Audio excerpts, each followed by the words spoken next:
నమస్తే welcome to India 360.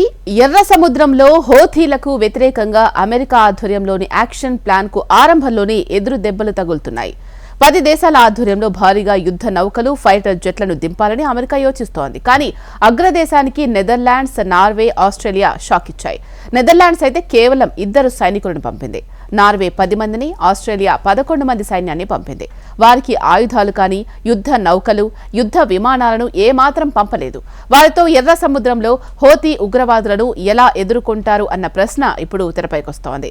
Red see భద్రతను ఈ 10 దేశాలే పట్టించుకోవడం లేదు. కానీ అమెరికా మాత్రం మరో 10 దేశాలు సిద్ధంగా ఉన్నాయని చెప్తోంది. అసలు ఈ కూటమితో హోథీలను ఎదుర్కోవడం సాధ్యమేనా? రెడ్ సీలో అమెరికా ఒంటరవుతోందా? వెస్ట్ కంట్రీస్ సొంత రక్షణకే మొగ్గుతున్నాయా? రెడ్ సీలో ఏం చేస్తే హూతీల దాడులు ఆగుతాయి? ఎర్ర సముద్రంలో డేంజరస్ డెడ్లీ గేమ్ కొనసాగుతోంది. Houthi rebels versus west countries అన్నట్టుగా పోరాటం సాగుతోంది. ఈ యుద్ధంలో మొదట హూతీలు వాణిజ్య నౌకల్ని లక్ష్యంగా చేసుకుని డ్రోన్లు, బ్యాలిస్టిక్ మిసైళ్లతో దాడులకు దిగారు. కొన్ని నౌకలను హైజాక్ చేశారు. దీంతో ఎర్ర సముద్రంలో వాణిజ్య నౌకల రాకపోకలకు తీవ్ర అంతరాయం ఏర్పడింది. సూయజ్ కెనాల్ నుంచి ఎర్ర సముద్రం మీదుగా ఏటా 20,000కు పైగా వాణిజ్య నౌకలు ప్రయాణిస్తాయి. అంటే యావరేజ్ గా రోజుకు 55 వాణిజ్య నౌకలు వెళ్తాయన్నమాట. ఇప్పుడు ఈ నౌకలపైనే యెమెన్కి చెందిన తిరుగుబాటుదారులు హూతీలు దాడులకు దిగుతున్నారు. ప్రధానంగా అమెరికా మిత్ర దేశాలకు చెందిన నౌకల్ని టార్గెట్ చేసుకుంటున్నారు. ఎర్ర సముద్రంలో హూతీల దాడులకు చెక్ పెట్టేందుకు అమెరికా ఆధ్వర్యంలోని 10 పశ్చిమ దేశాల కూటమి సిద్ధమైంది. సముద్ర ప్రయాణంలో వాణిజ్య నౌకలకు రక్షణ కల్పించేందుకు అవెంజర్లను రంగంలోకి దించాలని ప్లాన్ వేశాయి. అయితే ఇక్కడే ఓ సమస్య మొదలైంది. అయితే అవెంజర్లు ఎర్ర సముద్రంపై పోరాటానికి పెద్దగా ఆసక్తి చూపడం లేదు. అయితే ఈ విషయాన్ని యునైటెడ్ స్టేట్స్ అంగీకరించదు. వాషింగ్టన్ ప్రకారం ఈ కూటమిలో కొత్త సభ్యులను కూడా చేర్చుకుంటోంది. ఎర్ర సముద్రంలో నౌకల రక్షణ కోసం ఏర్పడిన కూటమిపై అమెరికా రక్షణ సంస్థ Pentagon media secretary major general Pat Ryder స్పందించారు. ఆపరేషన్ ప్రాస్పెరిటీ గార్డియన్ లోకి మరో 10కి పైగా దేశాలు చేరుతోన్నట్టు ప్యాట్ రైడర్ చెప్పారు. ఆయా దేశాల భాగస్వామ్యంపై చర్చలు జరపడానికి అంగీకరించినట్టు తెలిపారు. తాజాగా ఆస్ట్రేలియా, గ్రీస్ కూడా ఈ విషయాన్ని హైలైట్ చేసినట్టు రైడర్ స్పష్టం చేశారు. ఈ ఆపరేషన్ లో ఆయా దేశాలు పాల్గొంటాయని వెల్లడించారు. నిజానికి ఇది వినడానికి చాలా బాగుంది. ఈ నెల 18న 10 దేశాల కూటమి అని అమెరికా చెప్పింది. ఇప్పుడేమో 20 దేశాల కూటమి అంటోంది. అసలు ఏ దేశాలు పాల్గొంటున్నాయి? ఇప్పటి వరకు 12 దేశాలు ఈ కూటమికి సంతకాలు చేసినట్టు తెలుస్తోంది. ఈ కూటమిలో United States, United Kingdom, Spain, Seychelles, Norway, Netherlands, Italy, France, Canada, Bahrain, Greece తో పాటు ఆస్ట్రేలియా దేశాలు ఉన్నాయి. అయితే మిగతా 8 దేశాలు ఏవి అన్నది తెలియడం లేదు. సింపుల్ గా చెప్పాలంటే ఆ 8 దేశాలు తమ పేర్లను బహిరంగంగా వెల్లడించేందుకు సిద్ధంగా లేవు. మాస్ సూపర్ హీరోలు ఎంత ఆవేశంగా ఉంటారో మనకు తెలుసు. కానీ ఇది వాస్తవ ప్రపంచం. చాలా దేశాలు ఆయా గ్రూపులు, కూటముల్లో తమ పేర్లు చేర్చడానికి ఇష్టపడతాయి. కానీ వారు పూర్తిగా పెట్టుబడి పెట్టడానికి ఆసక్తి చూపరు. అలా అని వారిని నిందించలేం. ఎందుకంటే ఆ కూటమిపై వారికి పెద్దగా ఆసక్తి లేకపోవడమే కారణం. ఉదాహరణకు ఆస్ట్రేలియానే తీసుకుందాం. ఎర్ర సముద్ర వాణిజ్య నౌకల రక్షణ కూటమికి ఎంతమంది సైన్యాన్ని పంపించి ఉంటారో ఒక్కసారి ఊహించండి. 100 మందినో 200 మంది సైనికులను పంపించి ఉంటుందని అనుకుంటే పప్పులో కాలేసినట్టే. కేవలం 11 మంది సైనికులను మాత్రమే పంపింది. యుద్ధ నౌకలు లేవు, యుద్ధ విమానాలు అంతకన్నా లేవు. ఆస్ట్రేలియా 11 మంది సైనికులను పంపిందని నవ్వుకోకండి. ఎందుకంటే నెదర్లాండ్స్ కేవలం 2 సైనికులనే పంపింది. నార్వే 10 మంది సైనికులను పంపింది. మరి కొత్త హార్డ్వేర్ మోహరిస్తామన్న అమెరికా వ్యాఖ్యలు ఏమయ్యాయి అంటే ఫ్రాన్స్, బ్రిటన్ యుద్ధ నౌకలను దించాయి. కానీ ఫ్రెంచ్ నౌకలు ఫ్రాన్స్ అధీనంలోనే పనిచేస్తాయి. అంటే అమెరికా ఆదేశాలను పాటించాలన్నమాట. కొత్త విస్తరణలకు సంబంధించిన ఊసే లేదు. ఇటలీ కూడా ఫ్రాన్స్ బాటలోనే నడుస్తోంది. ఈ దేశం కూడా ఎర్ర సముద్రానికి యుద్ధ నౌకను పంపుతోంది. కానీ అమెరికా మిషన్ లో పాల్గొనడం లేదు. దీంతో అమెరికా కూటమికి పెద్దగా స్పందన రావడం లేదని దీన్ని బట్టి తెలుస్తోంది.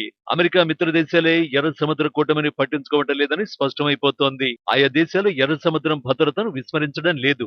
అలానే అగ్రదేశం కూటమిలోనూ చేరడం లేదు. అది కేవలం స్నేహాన్ని కాపాడుకుంటుంది తప్ప ఎర్ర సముద్రాన్ని మాత్రం రక్షించడం సాధ్యం కాదని నిపుణులు విశ్లేషిస్తున్నారు. ప్రస్తుతం తమ నౌకలను షిప్పింగ్ కంపెనీలు దారి మళ్లిస్తున్నాయి. హాంకాంగ్ తాజాగా చేసిన ఓ ప్రకటనే అందుకు నిదర్శనం. తమ ఓడలు ఎర్ర సముద్రం నుంచి మళ్లించినట్టు వెల్లడించింది. అంటే ఎర్ర సముద్రం నుంచి సూయజ్ కెనాల్ మీదుగా కాకుండా ఆఫ్రికా చుట్టూ తిరిగి వెళతాయని హాంకాంగ్ తెలిపింది. ఈ మార్పులు చమురు మార్కెట్లను భయపెడుతున్నాయి. నౌకల రవాణా ఛార్జీలు పెరుగుతున్నాయి. ఎగుమతిదారులు ఆందోళన చెందుతున్నారు. చైనా మార్కెట్ ని తీసుకోండి. చైనా టు మెడిటరేనియన్ సీ మార్గంలో వెళ్లే షిప్పింగ్ రేట్లు 44% పెరిగాయి. కేవలం ఒక్క నెలలోనే 44% పెరగడం మార్కెట్లను ఆందోళనకు గురిచేస్తోంది. ఇండియన్ ఎగుమతిదారులు కూడా ఇదే రకంగా ఆందోళన వ్యక్తం చేస్తున్నారు. ఎగుమతి ఛార్జీలు 30 నుంచి 40% పెరిగినట్టు వెల్లడిస్తున్నారు. ఈ పరిణామాలన్నింటినీ పరిశీలిస్తే ఎర్ర సముద్రం రక్షణ దళం ఏర్పాటు విఫలమైందా అని మనకు ఓ సందేహం కలుగుతుంది.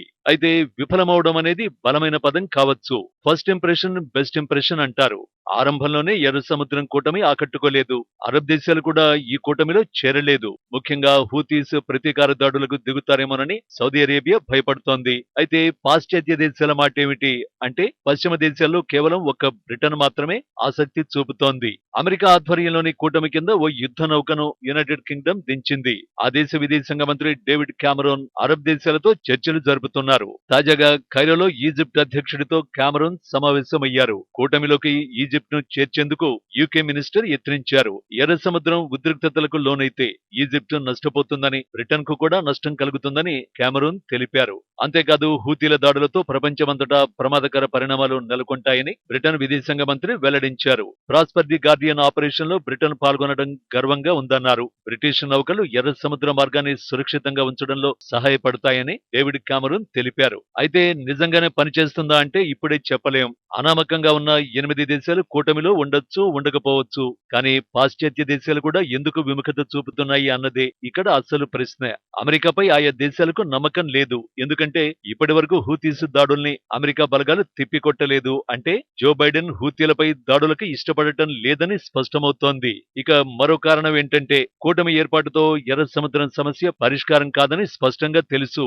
ఎందుకంటే గాజాలో ఇజ్రాయిల్ యుద్ధాన్ని ఆపేస్తే తమ దాడులు ఆపేస్తామని హూతీస్ స్పష్టంగా చెబుతున్నారు. దీన్ని బట్టి మనకు స్పష్టంగా తెలుస్తున్న విషయం ఏమిటంటే ఇజ్రాయిల్ యుద్ధాన్ని ముగిస్తే ఎర్ర సముద్రం దాడులు కూడా ఆగుతాయి. అమెరికా భాగస్వామ్య దేశాలన్నింటినీ చూడండి. France, Australia, Spain, Canada, Norway ఇలా అన్ని దేశాలు గాజాలో కాల్పుల విరమణకు పిలుపునిస్తున్నాయి. కానీ అమెరికా మాత్రం యుద్ధాన్ని ఆపేందుకు ఇష్టపడటం లేదు. అందుకు ప్యారిస్ నో, క్యాన్బెరానో, మాడ్రిడ్ నో అమెరికా నిందించలేదు.